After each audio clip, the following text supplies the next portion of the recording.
Hello, my fabulous art students. I wanted to share something with you guys, for those of you that are 18 and over, about a contest that's coming up. Blick Art Supply Company is hosting a contest called the Pet Portrait Challenge. Basically here what they want is that you're creating a pet portrait of your animal that's tastefully done, okay? Any material, any size, really no restrictions other than it's a quality portrait of a good-looking animal in your eyes. Your interpretation, okay? You could go to blick.com and look up the Pet Portrait Challenge. It's all over their page, their webpage, and it gets you more details.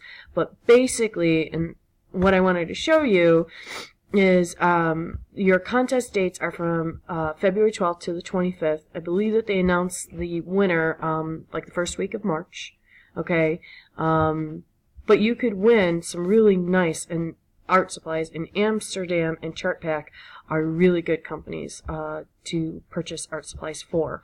So you could go there. This is the actual place where you actually submit the photo of your artwork.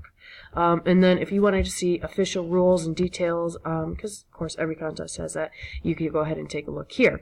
But basically, bringing you back to the top here, I thought it was a really neat portrait assignment, and I think you guys would really like doing it. The only restriction, and there's really not much, is that you have to be 18 and over. So this only really applies towards most of my seniors. But I wanted to share that with you. Have a great and fabulous day.